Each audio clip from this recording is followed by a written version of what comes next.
I do. Yeah, I'm here for you. Hmm. What a winning hand. Wait for it. Hitting the button.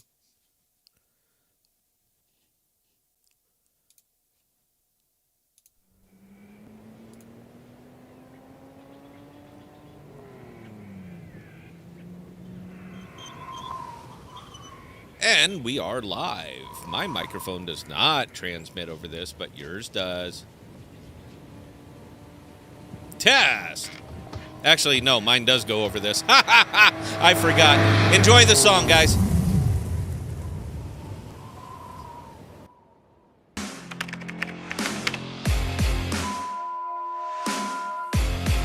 Ladies and gentlemen, boys and girls, cats and kittens, welcome back to the podcast, the live stream edition, and thank you.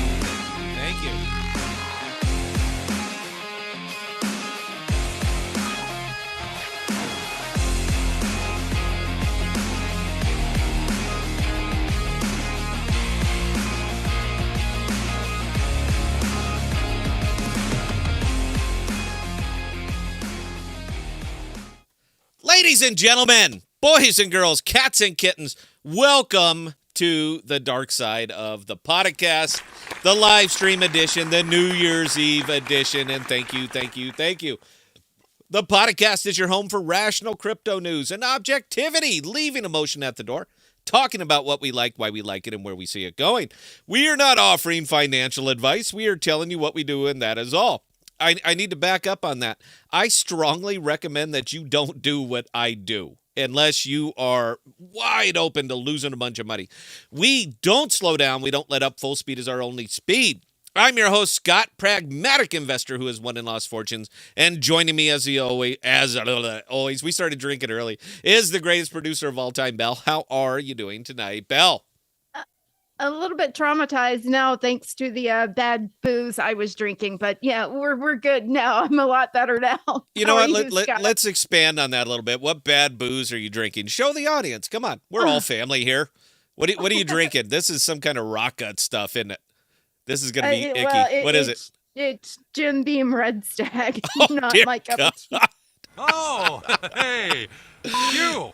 Now I gotta ask: It was Did you the buy only thing that? I had in it. Did you buy that one, or did somebody give that to you? Somebody gave that to me. There's no way you would have bought that. You are a classy lady that drinks classy bourbon, and that ain't it. Here at the podcast, we have a tendency to talk about what others are not talking about, bringing the focus onto use case cryptos because, as we know, these are what drive the market and bring innovation to a world that desperately needs it. The status quo is no longer acceptable, and it's time for a technological revolution. Welcome to crypto. Welcome back to the podcast. And again, thank you. I don't even know if I should full screen the monologue here, or if I should bring it up so we could watch Belle grimace every time she takes a pull of that real bad booze. So I'll tell you what, I'll talk here for about 30 seconds if you guys want to see the Belle reaction. We're going to make it a Belle bad booze reaction video. If you guys want to see it, let me know. We'll change the screens. It's not a big deal. So this is the end. That's what I should have played. I should have played The End by The Doors. That's a nice somber song to really get you jazzed up for a New Year's Eve. It's been a bad year for crypto. I don't care who you are. I don't care how you spin it. I don't care how you talk about it. This has not been the year. This one has been rough, and double rough. I didn't finish up, but I didn't finish terribly down either. Now, I didn't make it because even carry on because I'm so damn smart. It's because I did a lot of leverage trading. And when the market's bad, and this market is bad, and you got to earn. You got to go back to your roots, and you got to earn. Sadly, my roots were shorting and leverage trading and all that other good stuff. And I know you guys have asked me to do live streams about that, man. I'm not going to. It's gambling. It is pure gambling. I do not advocate that. And I don't want to have anybody develop bad habits based on watching my successes or failures.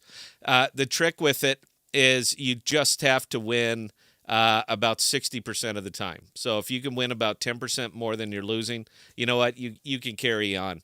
But I'll tell you what, man, it has been rough, rough, rough. And with Bitcoin doing what it's been doing, and if you watch the video today, I did show the screen. I'm going to show it again. This is from FTX to now. And this has been basically 2 months of just nothing. Absolutely nothing. You cannot even really successfully leverage trade Bitcoin and Ethereum when the markets are like this. It is almost impossible. The only people who make money are, and I do all mine on DYDX, the only people who make money are DYDX. This is pretty much typical for any kind of leverage trading platform. The house always wins. The time is on their side. They can outlast you. So if you're one of those that wants to leave your chips on the table, eventually they're all going to end up left there, period. That's it. They have the time and they have the money to outlast you. For anybody who's ever played Texas Hold'em, and odds are good a lot of you guys have, it's best to be the big stack because you can go for it and miss and miss and miss. You only got to hit once to wipe somebody out, and you can afford to eat the losses. That's leverage trading. That's why these platforms are so successful. That's why they constantly will post, look at all the transactions that's occurred over here. And there's plenty of people that are going to go out there and sell you a book on how to do this successfully. There is no way to do it successfully. You have to pick your moment, pick your time, exercise extreme discipline, and put every bit of emotion that you possibly have aside. Because if you are leverage trading and you go on tilt, anybody who's familiar with gambling knows what tilt is, and you go on tilt, you are going to be busted. Hands down, busted. It's all gone. What the hell happened? I was liquidated. Oh, my goodness. So I've been doing it for a long time, options trading, long, short. I've been doing it for a long time, so I can I can get a little bit of success out of it. But even that, it makes me terribly nervous. So I don't like to spend my time there because it's not fun. It's not a good way to spend your time. Sitting at a desk in a nice, cool office, and you're mopping your brow because you're sweating so much over why did I 20x this? Why did I try that?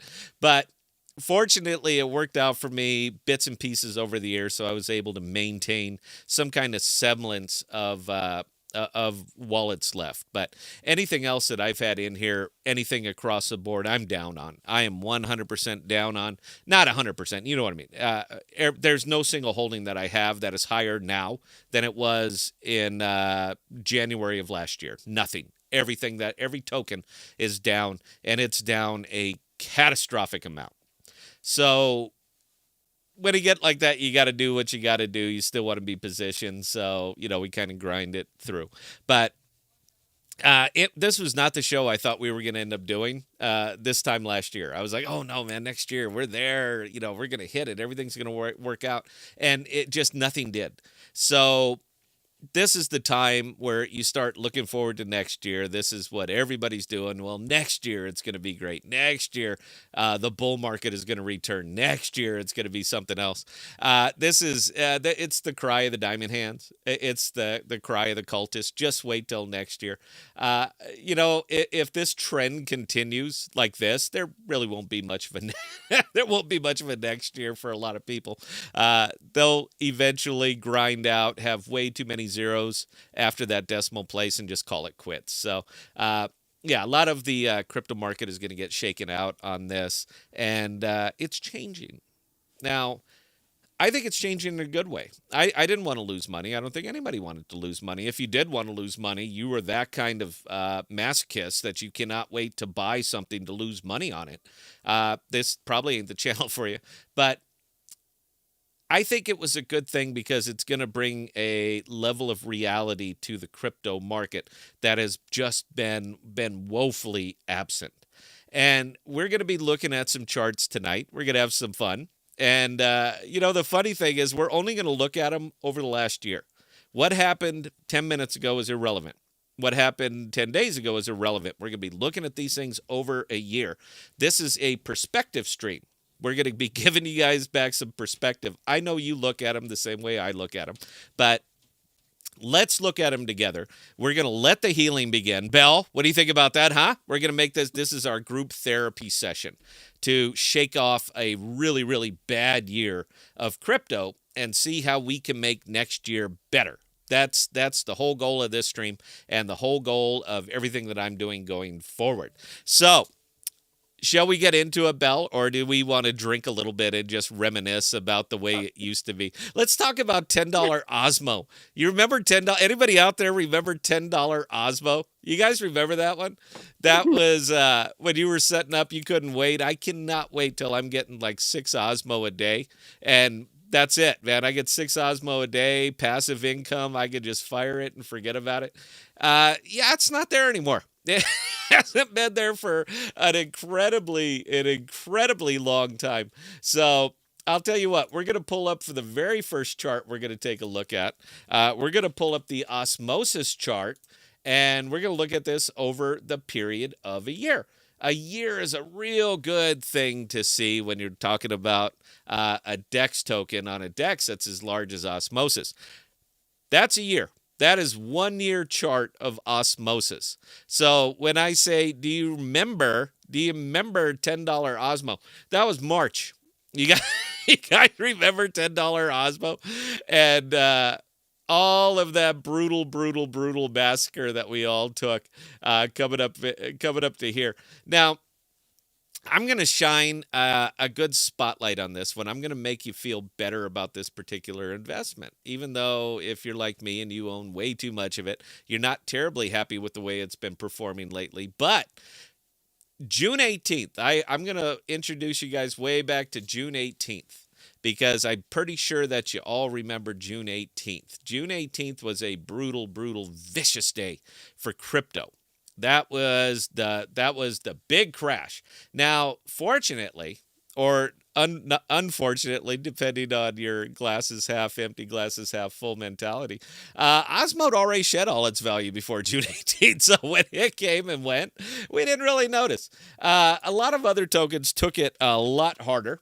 Clearly, let's take a look at Cosmos. That's another huge holding for me. So it seems like we should look at that one. As soon as that little number stops spinning, guys, I promise we're there.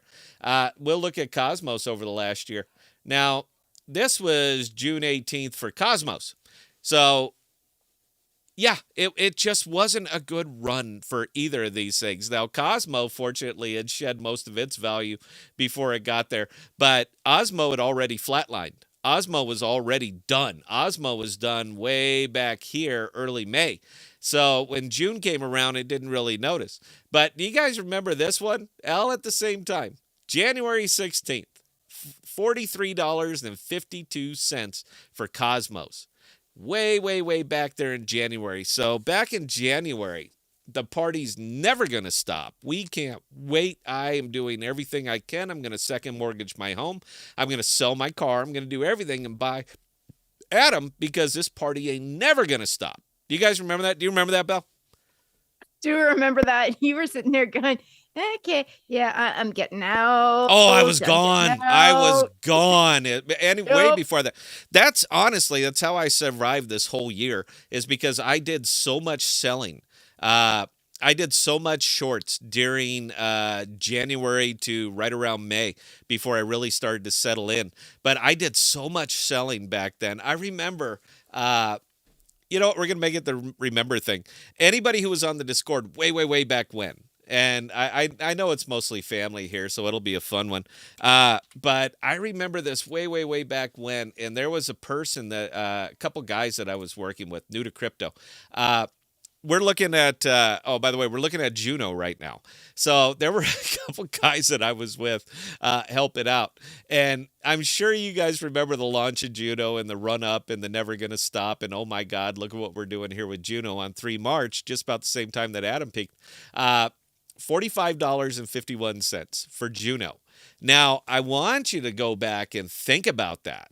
I want you to think about that in March, because aside from it just being a permissionless L1, what was actually built on it during that time, aside from maybe Juno Swap, but what was actually stood up and building, what dApps, what was there that you simply could not live without? And the answer is going to be nothing, because there was effectively nothing built there. There's still effectively nothing built there. There's some of these kind of real esoteric little daps, but there's nothing really meaningful there.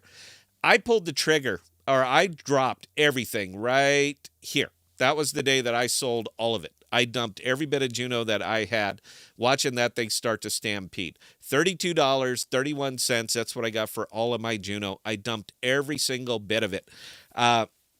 And if you guys have been following the channel for a while, I didn't do it. This was, oh, by the way, this was during the whole whale thing, and we're going to get it back and claw it back. And as soon as they started talking that, I did this. I was like, nope, done. I never did a lot of Juno videos. Now, there was a reason that I never did a lot of Juno videos, because I didn't see the value there. As much as I like permissionless, and I do believe in permissionless. I think it's important, permissionless and decentralization.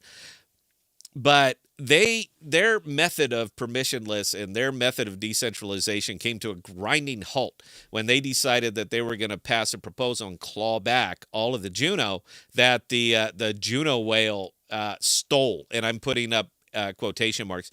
All the airdrop that guy got, representing all of his customers, lots of wallets. You guys all remember that. I washed my hands of them right at that time, because I happen to find that one hilarious, that you're standing up the permissionless. You're standing up the pure chaos L1. Do what you want. We don't care. You stood it up, and then as soon as somebody gamed the system that you put in place, all of a sudden you ran to governance. All of a sudden you ran to higher power, higher authority. We got to do it. We're going to vote on it too, and we're going to take all the money back because we didn't read our own system of airdrop before we made it go live. I'm a fan of code is law. If you take it and you put it up, guess what? You are agreeing to it. You are saying, yes, we vetted this. We're super smart people. We have lots and lots of financial people and doctors, and everybody looked at it, and we all said it's cool. And then you launch it, and it goes poopy, and then all of a sudden it's like, well, yeah, but that's not what we meant. Doesn't matter what you meant. Doesn't matter what you meant. It matters what you did. So I never forgot that. I never forgave them. And ever since then, I never really spent a lot of time around Juno. If it hit a profitable point, staggering up, they knew something's going to launch, people are getting excited again, I would gulp some up. But currently, that's the wreckage of Juno right there, $1.13. $1.13. I want you to think about that and then look at this chart again. $1.13. There are still people that are out, and we're getting somewhere with this, guys. I'm not just flapping.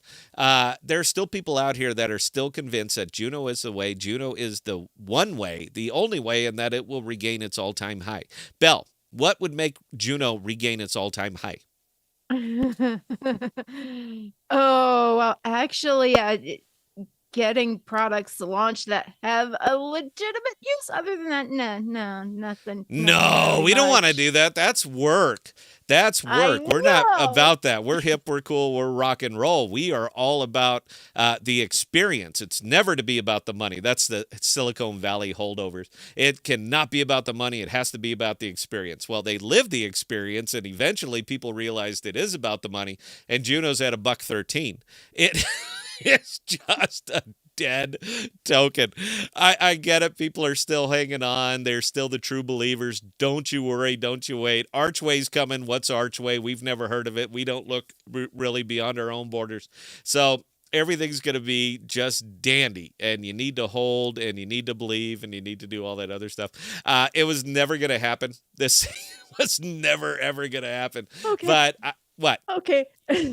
The song "Don't Stop Believing" does not apply in every little thing. That's Just saying, guys. I need to get the sound effect for that.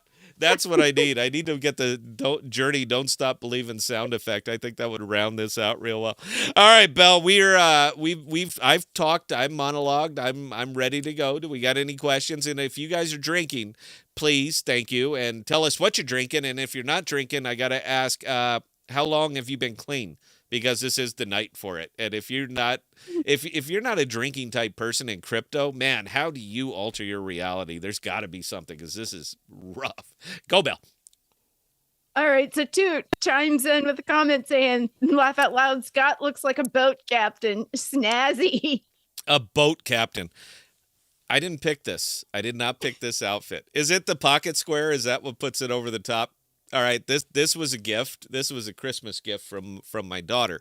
So I'm obligated to do it. It's the pocket square, isn't it, Belle? That's not working, is it?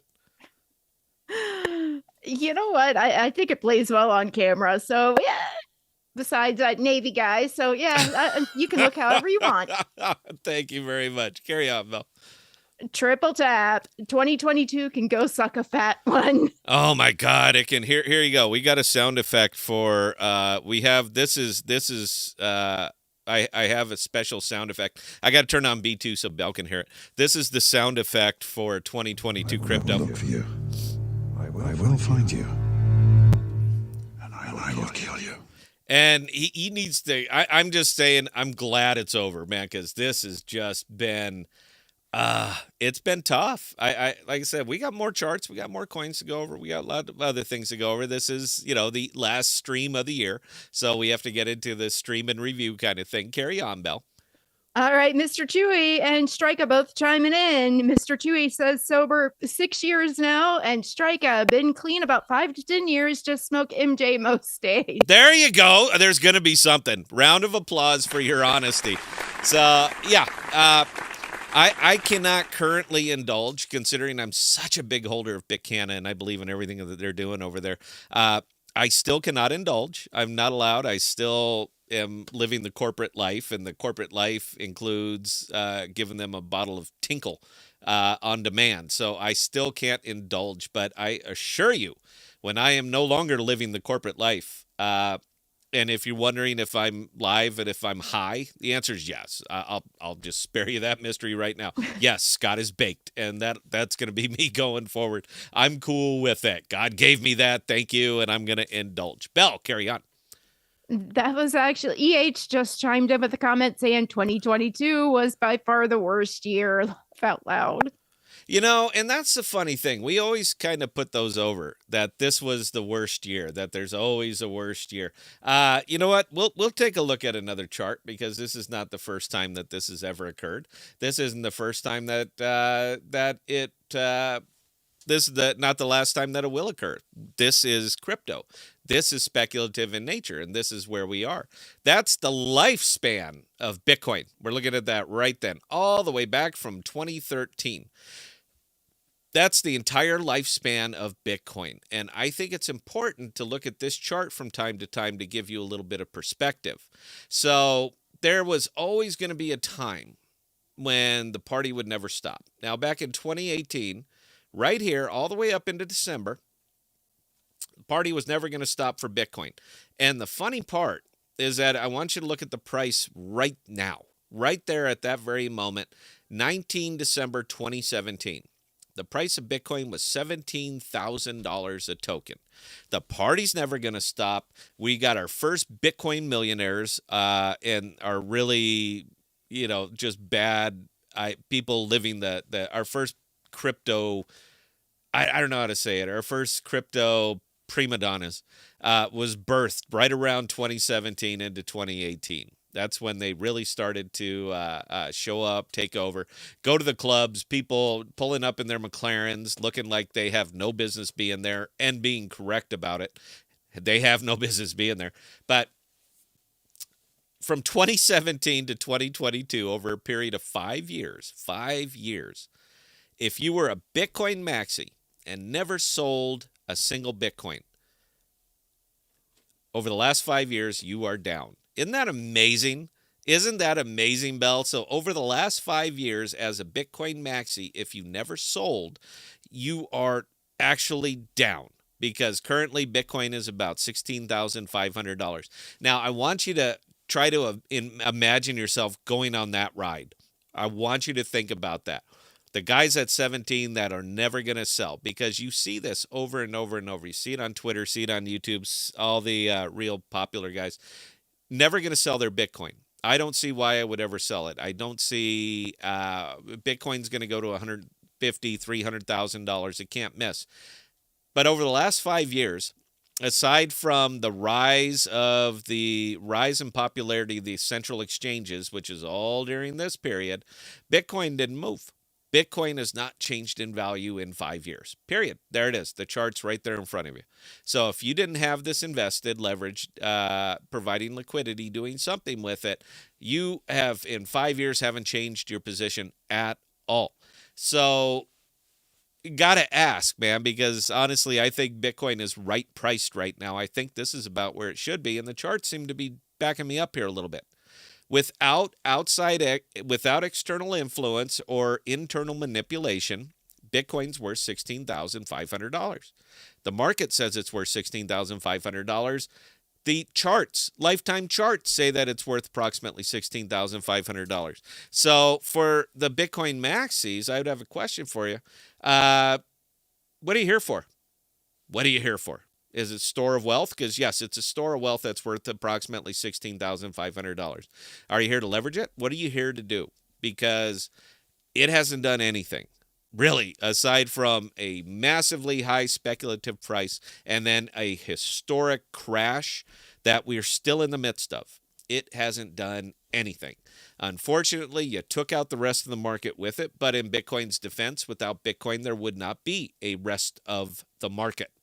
So, something else to consider. Now, it's fun talking about what happened. It's fun doing postmortems. It's fun looking back at old tokens, old trades, old achievements, old victories, old defeats. It's fun looking over on those things. But there comes a time where you have to start looking forward. And it seems like 31 December 2022 is the time to start looking forward, Bell. What do you think about that? Are we going to start actually getting into what we're doing, or are we going to enjoy just post-morteming? I don't like looking back. I don't care for it. It's not really what I do. I like to look forward. I really think while you do have to have an awareness of what happened previously, I don't believe it does you any good constantly looking back. So you've got to look forward. You absolutely have to. And I completely agree. I absolutely agree. So, as I alluded to on the video today, we're going to be spending most of our time looking forward. We're not looking back anymore. We are going to be looking forward because I still see this as an absolutely booming market, filled with opportunity. But you got to change your perspective. What worked then doesn't work now. Period.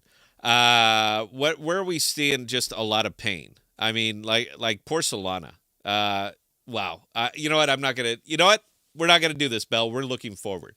So we're going to have some more fun, and we're going to start really, really looking forward.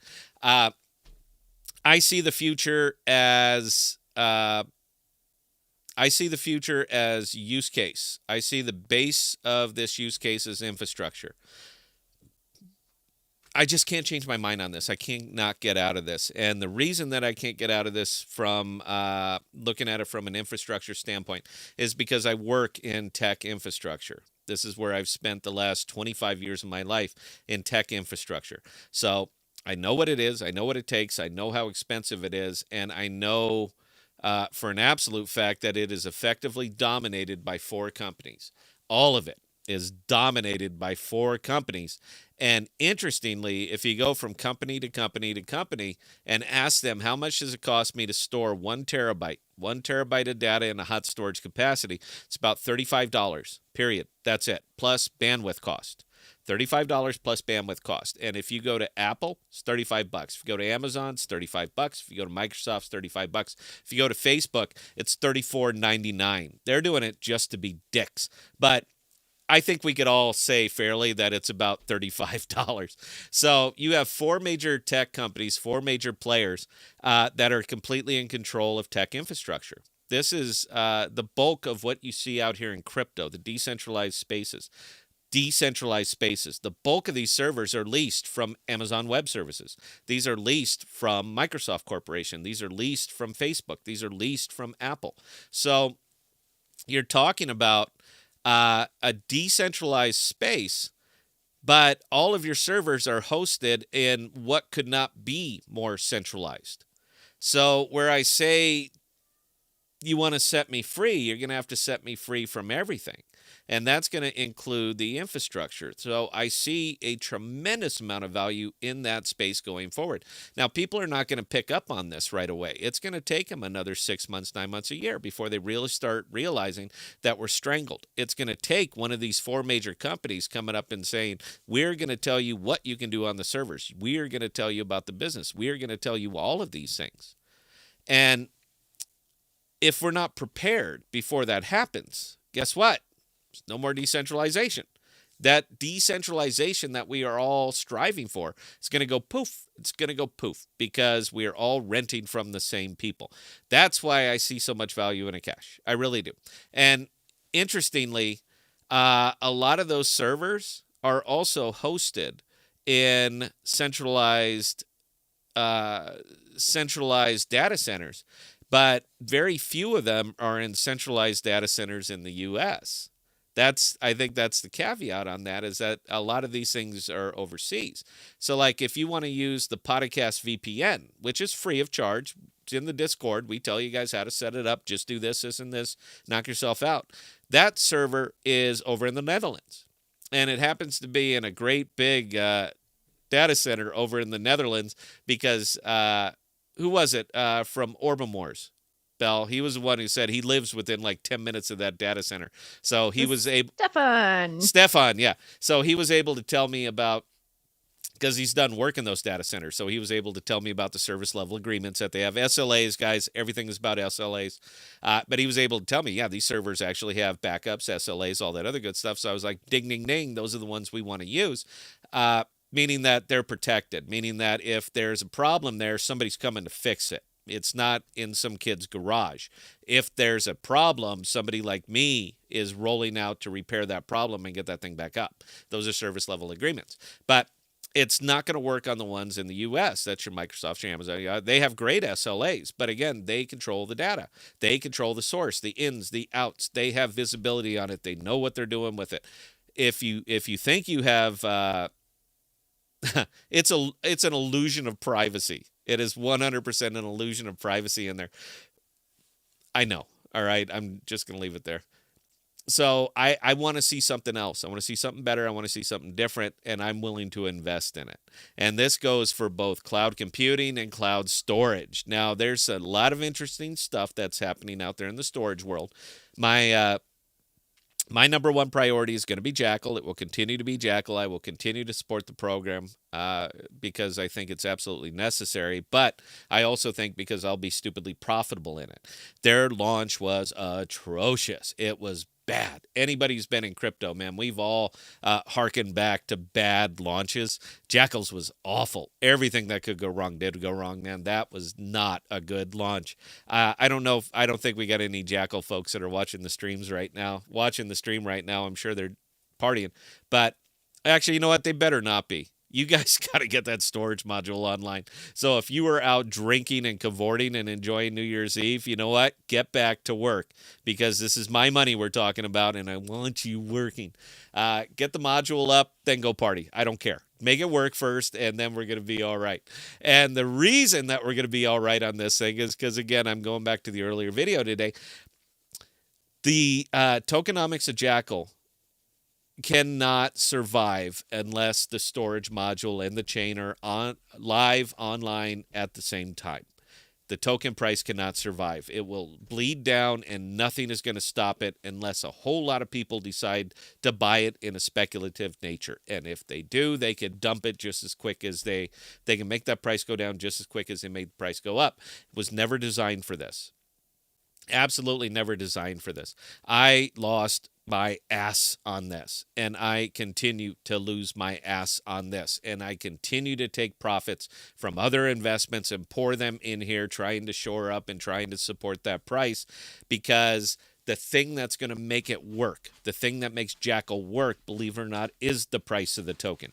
People need to be incentivized to hold the token. They need to be incentivized to stake it, to provide liquidity, to do all these things. Nobody's going to stake or provide liquidity on a token that is bleeding. It isn't going to happen. You're going to get it. You're going to take your airdrop. You're going to take whatever you get, and you are going to dump it. Save us, save ourselves, do what we can. So the price of that token is incredibly important to the success of the network. Now, that's unusual for this one, and that's why Emery's tokenomics on this, that's why it was so incredibly unique, because this one is literally derived from the price. And the desire to hold the token and to provide support for the network is from the price of the token. So I'm continue to lose my ass on this. I will continue to lose my ass on this because I believe it. And when this one turns, meaning when the storage module comes up, by the way, January is going to be a great month for Jackal, just saying, when the storage module actually does come back up and they do what I believe they have to do. There's only one thing they can do at this point to shore up that price. And when they do what I believe that they absolutely have to do, we're going to get the slow organic growth that you would expect out of a product. It's going to be hitting there. It's going to be coming. I want to be well staged before it gets there. I need an out. I really do. I need this to work. So I will continue to support it as much as I have to.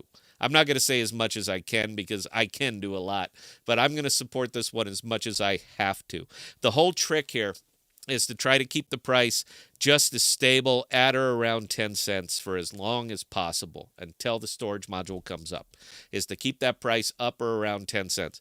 I could make big buys and I could shoot the price up right now, but as soon as they do, I'm exit liquidity. This is getting into very, very basic economics on this one, guys. As soon as I bought enough to spike that price, and I could double it right this second, but as soon as I do that, I'm exit liquidity for everybody. Out. I just gave up half my money, and that token is going to be sitting right back where it was. Because when you catch one on a slow bleed like this, everybody's looking for relief. They're going to take anything that they can get and off, and then I'm just waving bye-bye to my money. So it's not just me. It's me and other people that let's call it an investment group. We're an investment group, Belle. Do you think, is that safe? Could I say that? I did say it. Is that okay? Is that being, safe enough? You did say that. And, I would think that's got to be safe enough. It can mean anything. It's like a knitting club. It's like a knitting circle. We all have groups of friends. I for the guys in recovery, you guys have your groups. This is our self-help group. It just happens to revolve a lot around money. And you know what? Don't compare it to a knitting group. Compare it more to a D&D group. A D&D group. There you go, guys. We're a D&D group. That's all we are, is a great big D&D group. And we get together and we talk about things. And these are some of the things that we talk about. But we're all kind of on the same place right there. We got to wait, got to have the module launch. Continue to support the price as long as possible, as much as possible. You know what? I'll support it all the way. But we got to continue to support it to the point where our losses are not extreme and that we are not exit liquidity. This is an organic growth token. Slow organic growth token. And they're not the only one that I'm in. I'm also in storage with a J. I'm in Filecoin. I'm in all of those other ones because I believe in the projects, not because I'm making money on them, because I'm really not. But because I believe in the projects, I use storage, I use file, I use all of these things. But when Jackal goes live, I will be using Jackal. And honestly, what it does, I'm pulling from storage, I'm pulling Filecoin, I'm pulling all those. Everything's going to be going over there, but they got to get the module live. All right. Anyway, enough about Jackal. We're all done talking about that. My big two, just so you know, Akash, Jackal. Those are my big two. Those are the ones that are going to make my 2023. I'm on record now. I'm not pulling the video down. I won't change it. I'm on record now. 6:57 p.m. on December 31st, 2022. I will look back at this on December 31st, 2023, and I will be able to say, ha! That's it. That's going to be my thing. I'm telling you, these are the ones for me. These are absolutely the ones for me. People are going to catch up. They're not there yet, but they will, and by the time they will, they're going to have to buy my tokens. Right here, pal. Belle, questions? All right, so we've got a comment from a Kokota Streamwalker. You guys look good, kind of like Raymond Reddington and Agent Keen. I don't know who that is. Okay, so Raymond Reddington is actually Agent Keen's father in Blacklist. I'm not sure how to take that one. Is He's that either Bell calling looks like a boy? no, no. Agent King is supposed to be Raymond Reddington's daughter, so there's not that big of an age difference there, Makokana Streamwalker. Just saying. All right, and who am I looking like? It's got to be the yellow pocket square. Raymond Reddington. Raymond Redding. I don't know. Okay, I'll take. Thank you. Round of applause. Thank you. I like to be compared to people. I always kind of pictured myself more of in this getup more of a Thurston Howell the Third. Who remembers Thurston Howell the Third? Somebody remembers it. I'm not the only person who ever watched Gilligan's Island. But the blue blazer, yellow pocket square. This was intentional. All right, this is my Thurston Howell the Third look. You know what? It's timeless. It's a classic. Go fuck yourself. I'm right on this. Bell, please carry on. Idiot Fish hit us with the $20 super chat. So thank you, Idiot Fish. That's awesome. He hit you with the $20. There you go, Bell. You made some money. Carry on. When the money is gone, trust only a few will use it as a store of gain or wealth. Talking about the Bitcoin chart. I don't know if I want to really, man, it seems like we've been talking about Bitcoin for 2 years. I've never cared about Bitcoin. I've never made any illusion that I care about Bitcoin. Purely speculative. It's always going to be speculative. The reason that its price is even up there is because everybody knows about it. Everybody knows about it. And one of the most dangerous things that I've lived over 25 years of investing is betting on what everybody knows. That's always been a problem. Making money and really, really knocking it out of the park in investing is betting and gambling on things that nobody knows. That's where the money shot is. 100% the money shot. And being the guy who just always seems to be a step ahead because he has the information. And we're not talking like Gordon Gekko dealing, under the table. But it's being able to look 6 months down the line and deciding where we need to be. I've always equated it to firing battleship guns. Yeah, that's where I go. That's the fun. I play a game called World of Warships, and it's a World War II. It's a silly game. I like it. It's my release from reality for a time. And one of the things on that is that you don't fire where the ship is. You fire where the ship's gonna be. So it's called leading or Kentucky windage. So let's call it investing with Kentucky windage. You gotta tailor it a little bit, and you kind of gotta guess. That is the Kentucky windage, or firing where it's gonna be. If you are constantly firing where it's at, you are constantly going to be late because by the time it gets there, what you were aiming at is not there anymore. That is this is basic physics, but it's basic physics that are applying to finances. These are we call it lots of things, the FOMO rush, the greater fool theory, all that stuff. But all it is people betting on the now and not looking to the future. You don't bet on where it is now. You bet on where it's going to be. You take all the time and research that you need to put into it to determine where it's going to be. And if you can determine that it's going to be in a good place without bias, without emotion, with nothing but pure objectivity and remove subjectivity, if you can determine where it's going to be then and look at the price now, you're like, well, shit, this is slam dunk. Got to do it. Got to do it. But that's the trick to investing that a lot of people really don't look at. So I'll equate it right now to Jackal. And I will. I understand that I'm still talking about this one a lot, but I have a lot of money in it. I think I'm allowed to talk about it because I'm talking about my own money. Right now, it's brutal. It is absolutely brutal. If you look at that Jackal chart, nobody wants to be invested in that. Nobody.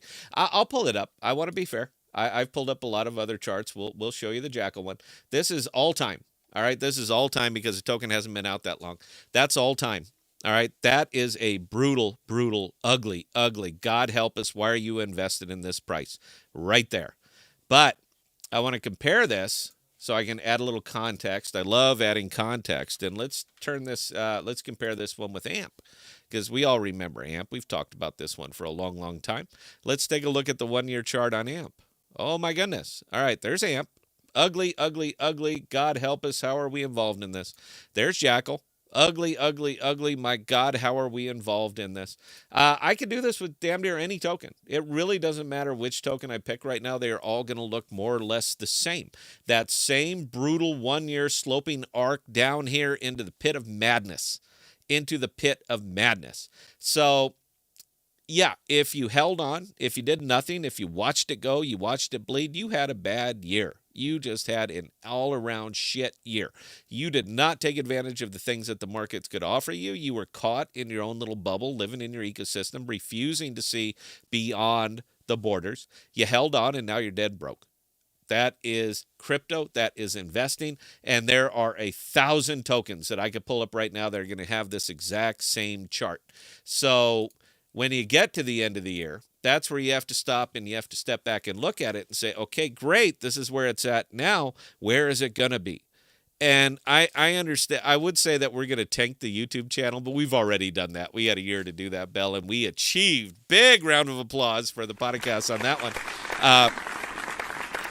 Because it's not fun talking about it. It's very, very difficult doing what we do, meaning that we're adding context to investments. It's very easy to say you should buy this because it's going to go up.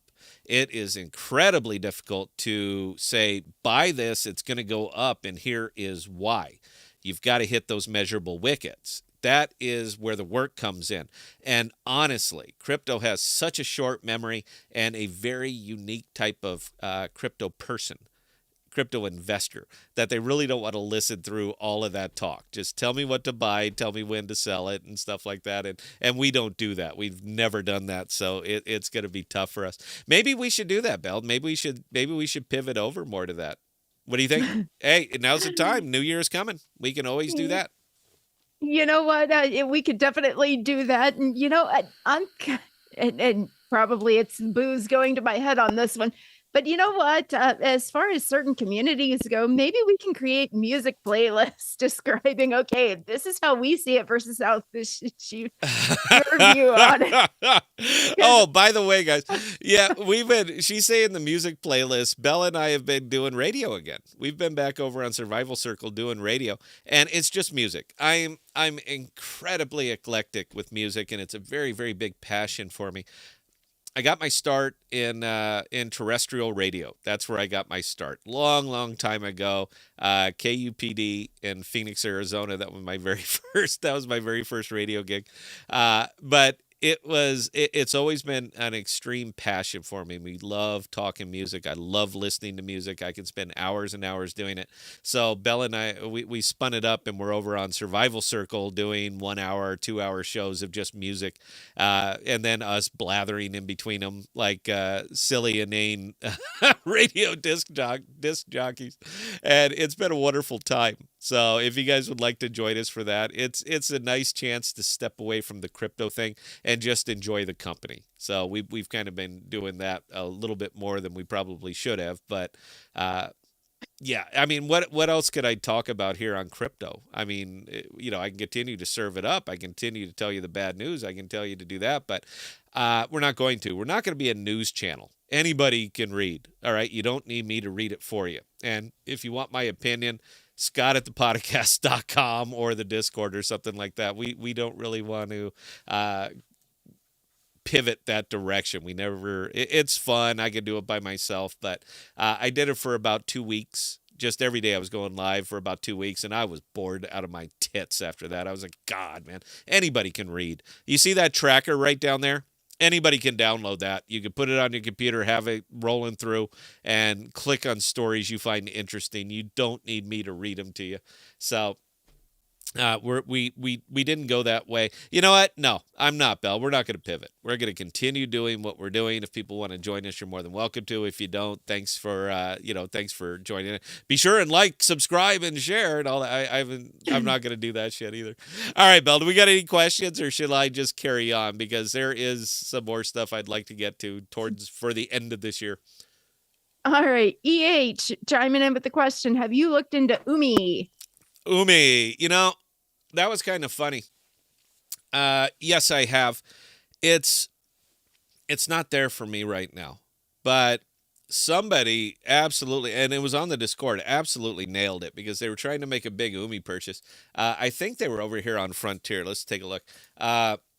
And they were on and on about the slippage because there's not a lot of liquidity over here, and yeah, let me see. So if I wanted to buy $3,000, yeah, $113 for me to make that purchase. That's brutal. All right, that is an absolutely brutal amount of slippage, and I refuse to pay that much. And it made me sit up and I say, why are they buying Umi? That was what it was, Bell. I was like, why the hell are they buying Umi? I'm not that interested in that one. But it was shortly after that this happened. It was hang on, let's pull up the chart. Charts are fun. It was very shortly after. It was like right in here is where they were talking about it, and then the very next moment that bitch was up like 40%. And yeah, I was like, what did I miss? How did I miss this? Was there some news, some announcement, some anything? There are so many. Yeah, EH. There you go. That was EH. Yeah, it's one hell of a run. So I missed something there. I clearly did. I mean, it's settled down. Anything that goes up that fast is going to come down that fast. Welcome to crypto. But no, I mean, it made me interested. Or it made me interested. It's kind of developer products are tough, and Umi is a developer product. Developer products are double tough because, again, you're talking about crypto, you're talking about a crypto goldfish memory, and you're talking about very small attention spans. So, and this isn't everybody; it's just your average cultist investor that you're not going to be able to convince that this may or may not be a good buy.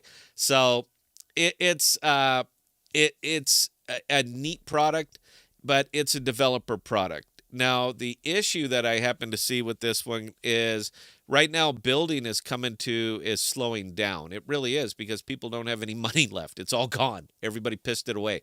So developer funds and getting VCs to start to shell out more money right now is incredibly difficult, just incredibly difficult.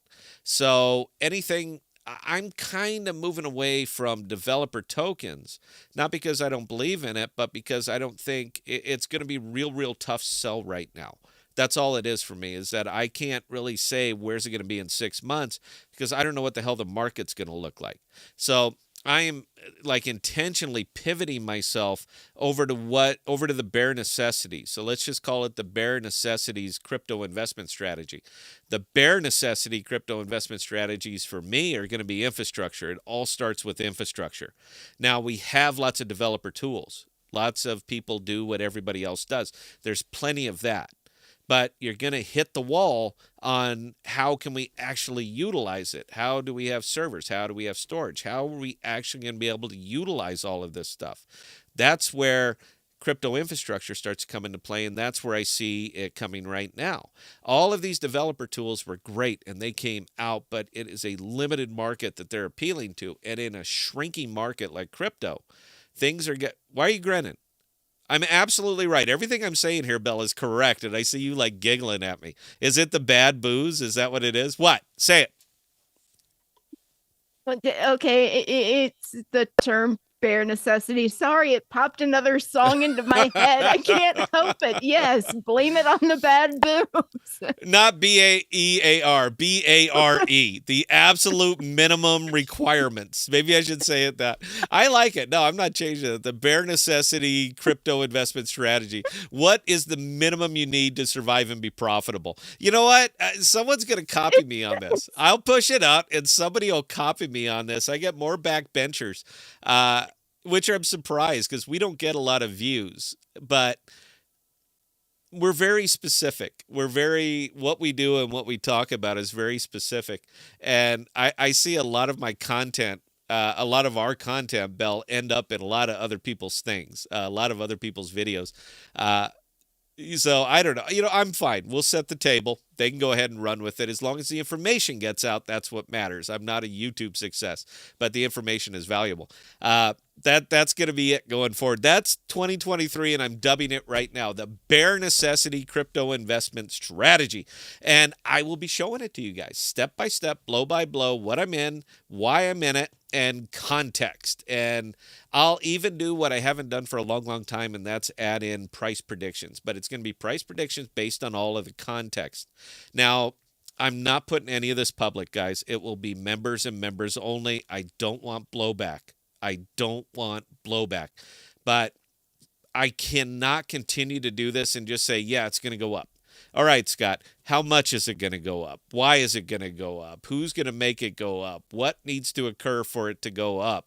And I need to be able to at least talk about exits. That's the problem. And that's what a lot of us miss in crypto. A lot of us have missed it for a long, long time, is exit strategies. Nobody seems to have exit strategies. We buy it, we hold it, we believe it, we ride it into the ground, we're dead broke, we cry, we weep, we go onto YouTube and we start blaming people instead of saying, well, why didn't you sell? So the bare necessity crypto investment strategy is also going to encourage exit points. It's got to be a way out, man. You can't. Nothing goes up forever. You can't just ride it and hope. You've got to have an exit strategy. And I want to try to provide context for all of that stuff too. So there you go. Write it down, Bell, because you know I'm a little bit liquored up. I'm going to forget this. I'm going to forget I say it. I never watch my old videos. So I'm going to forget. So please write this down. BARE. Bare necessity crypto investment strategy. I think it'll be fun. And read a question while you're writing. Come on, multitask. Makoka the Streamwalker, what about Bitcana? Always going to be a big part of me, man. It's always there. It's always going to be a big part of me. You guys see my holdings. You know where I'm at. We have a validator stood up on that one. I believe in this one so much that I want to directly support the infrastructure of this one. 2 products. I haven't stood up on a cash validator, but I will, because I only want validators on the products that I'm heavily invested in so I can watch my own money, period. That's it. And I want to support these networks. So we have one on Bitcana. We have one on Jackal. I will have one on Cash. And we have one on Fetch, because Fetch is my oddball. That's my one-off. That's my gamble. That's my roll them bones, because I think Fetch is doing a lot of good things. But it's the fact that they have so many apps that are being built on Fetch. That is value. That's value capture. That's where I want to be. And that's why we support that one. Bell, carry on. Come on, Georgia game's on. EH clarifying Makoka to Streamwalker's comment from earlier about Reddington and Agent Keen. He's saying you guys are always 10 steps ahead. 10. Oh, okay. Well, thank you. I appreciate that. I really wish I was. If I was 10 cents ahead, I would have sold a lot of positions a lot earlier than I actually did. But it doesn't matter how long you've been doing this, man. Everybody will get caught up in the moment. It happens. Nobody knows the exact moment to to pull the ripcord. Nobody knows. I don't know probably any better than anybody else. So, yeah, if I was 10 steps ahead, I would have actually been there. But 2023 is going to be my year, man. I'm absolutely going to nail this. I see it. It is so... I'm stepping out of I'm allegory of the cave, man. I am out of the cave, and I see the future. I see the reality, and this is going to be my year, man. I'm absolutely going to nail this one. Bell, carry on, please. Strike no, I got the Bare Necessity song stuck in my head. Should I throw that out? Oh, Phil singing that one. Look for the bare necessities, the simple bare necessities. Come on, everybody! It's New Year's Eve. Go, Bell. Forget about your worries, and your strife. Yeah, man. I'm a huge Disney geek. I am absolutely. I'm a monstrous Disney geek. That's the back of my phone. That's Stitch. Whenever I'm feeling bad, I had a bad day, I will watch Lilo and Stitch. I've watched that movie 1,000 times. I will watch it 1,000 more. I'm a huge Disney geek. I have a Disney song, Pandora. One of my Pandora stations is just Disney songs. I'm a 51-year-old dork. Carry on, Bell. All right, one more comment coming in from EH. Honestly, speaking on views, I'd cry the day this channel gets overrun by brainlets. This community is my little hideaway from crypto Twitter henchmen. Holy shit, what a good comment. Thank you, man. Big round of applause for that. It's going to be a little bit more. It's going to be a little bit different coming at you guys. I'll let you know that right now. We've accepted that we are a small channel. We're not going to get any bigger. We're going to be talking to the family, and I'm going to talk as if I'm talking to the family. That's it. That's where we are, guys. Look, man. A lot of us been together for 2+ years doing this stuff. It has been up, it's been down, it's been triumphs, it's been defeats, it has been absolute misery, it's been drama, it's been everything that you can. And when you've had a solid community around you for about 2 years, there's no damn way we'll ever walk away from this. We can't. Come on, man. We do it for you guys, and we will continue to do it for you guys. We're aside from the studio, which is still happening, guys, I just, the whole work thing screwed me up. But aside from stepping up the production value of this to a wildly expensive production that we really don't need to be doing, but we can afford it, so we are. Aside from that, man, look, content's not changing.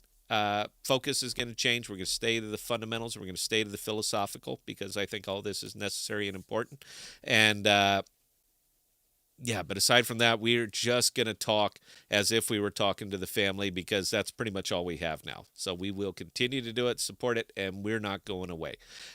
With that, guys, I did have going full screen here for just a second. It's been an interesting year, guys. It's been bad. There's no two ways about it. It has been a bad year. I wish I had better news for anybody going forward, but I happen to see a path out of this one. It's going to work, man. It's going to work for me. Not because other people need to buy it. And this is important. I want to make sure that I put an exclamation point on this. I'm not investing in products that their success or failure is determined by people buying or selling it. That's not what I'm doing. That's not going to be my 2023. My 2023 is fully dedicated to tokens that stand on their own 2 feet, that survive because people use them. Because people use them. And when I say bare necessity crypto investment strategy, I am looking at the bare necessities to make a particular token successful. If I can't see it, I won't buy it. If I can, I will, period. And I'm going to tell you guys all about it with every bit of context that I can possibly push out. I have I have a little bit of insight. Not like Gordon Gecko thing. It's just that we talk to some devs, and people send us emails. So, we have a little bit. But that's it. That's going forward. We are stripping away all of the bullshit, and we are sticking to fundamentals on this. 2023 is going to be a good year. It is absolutely going to be a good year if your mind has changed and you get your focus back and you start looking at value capture. 2023 is the year of value capture. And if what you're in doesn't have any, it's going to be a long year. That's all I got to say. So for me, thank you guys so much for supporting us all year. We ain't going anywhere. And Belle, please talk us up, talk us out. All right. Again, ladies and gentlemen, those of you who joined us on this New Year's Eve live stream, we can't say how much we appreciate you. I mean, there are no words that actually describe how on earth that makes us feel. Now, with that being said, we are going to be back in the new year. We are going to be sticking with what we do best, and we're going to be shaking things up. In the meantime, if you guys have any comments, questions, or concerns, don't hesitate to send Scott and I an email, scott@thepodcast.com or bella@thepodcast.com, and we'll get those answered for you. We don't ignore emails, guys. We do respond to each and every one. Now, with that being said, we're not going to be on tomorrow night, so no, we're going to be recovering. So, guys, we definitely hope you guys have a fantastic New Year's Day, and we will see you next time.